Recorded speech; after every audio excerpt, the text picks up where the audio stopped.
Hi, thanks for having me, everyone. So yeah, I'm digital marketing manager. I look after global pay-per-click, social ads, SEO, or F&B, and I know I'm a valuable target. You know, I work at a premium brand. I'm responsible for things like those tools and those kind of services.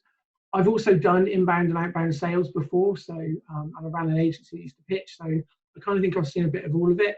But I also want to say I'm generally not a ranter. I think I just hit a point where I have so many incoming emails, and the volume increased over the last few weeks.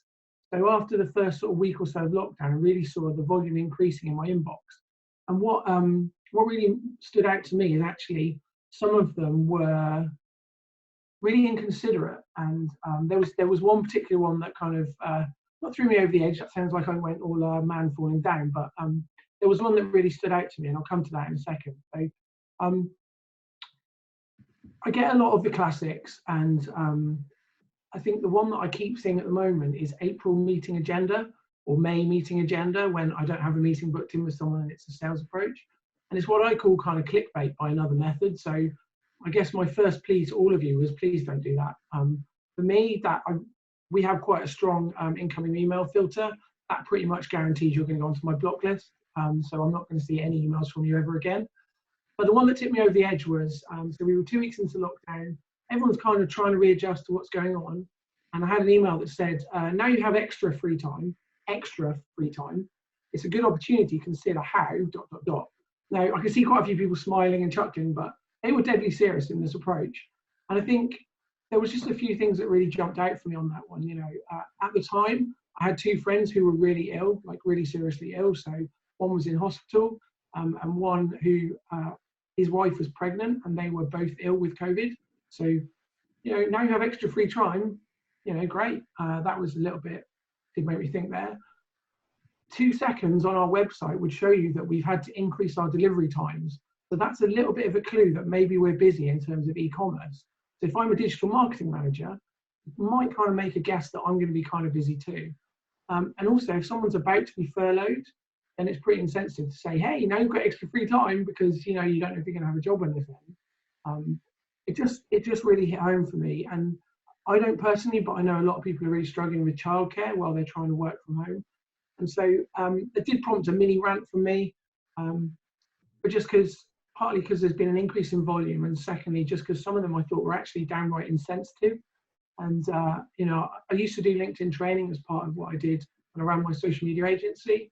And I know that I have quite a few people on there. So I just wanted to share that with people and say, look, please don't do that. I think the other one that I saw in the same week was quick note regarding tomorrow at 11 a.m.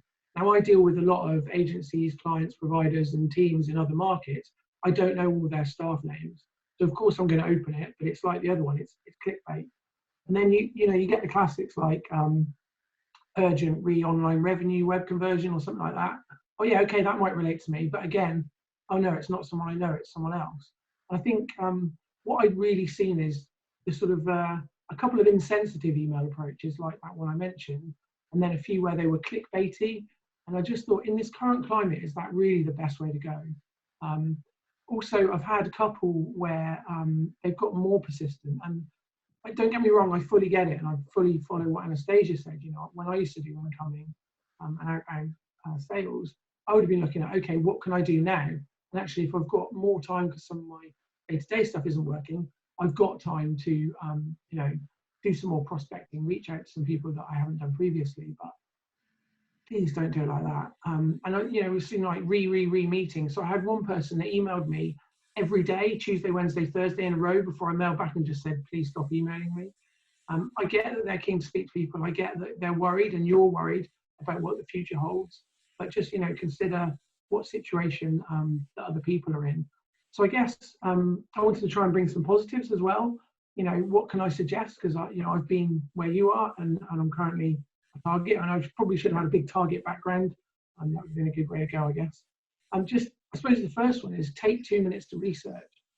You know, if you go to our Farrow Ball website, you'll see a banner straight across the top and a pop-up that says, you know, we're currently experiencing high volumes. We're delivering 14 to 21 days. You know that our showrooms are going to be closed, and you've probably seen your friends and family like trying to do DIY projects at home. So you can take an educated guess that our e-commerce has gone a bit nuts, and yeah, it absolutely has. You know, I've had to switch off our pay-per-click in the UK to reduce the demand so that we can cope safely to delivering paint in our from our warehouse. So that's the first one, is really just take 2 minutes to do a bit of research, particularly in the current climate. You don't know whether a business is busier or quieter. You don't know if someone's being furloughed or not. And then from that, the second one would really be sensitive.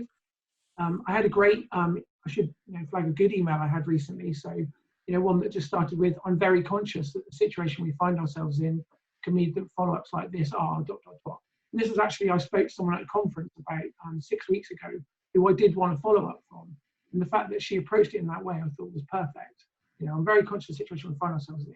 And then also went on to say, I've started a dialogue with a couple of other people that wanted to continue because they're looking to do X, Y, Z capability while they're not as busy in some of their other areas. So I thought that was good, is to relate to what some other clients are doing and how and why you might want to do that. And then the final suggestion I just wanted to offer is, and I think this applies probably generally, but particularly at the moment for me, someone sent me an email, which is something I might be interested in, to be fair. And they actually just gave me a multiple choice answer to reply. And so it was kind of, I'd really love to speak to you. I think this can be of value, and something I might be interested in. But I'm assuming that your no response is one of these 3 reasons. So number 1, you're not interested at all. Number 2, you're busy, but you might be interested in the future. I can't remember what number 3 was, but number 3 was equally good. Or drop me a line in 3 weeks or something, with a specific time limit. So I guess that was it really. I just wanted to say, please just consider the circumstances other people are in. Don't automate your first approach. I see, I used to work a lot with Salesforce, and also with sort of similar tools where you do lead gen by incoming leads, through a blog post or white paper. Don't automate your first approach. I think that the one template fits all is not going to work at the moment. I question if it does anyway, but that's as an aside. So yeah, take 2 minutes to do some research. Don't automate your first approach. Be sensitive, and then perhaps give people a multiple choice, just to say, this is my current situation, if they haven't got time to respond now. That was it. I hope that didn't come across as a rant.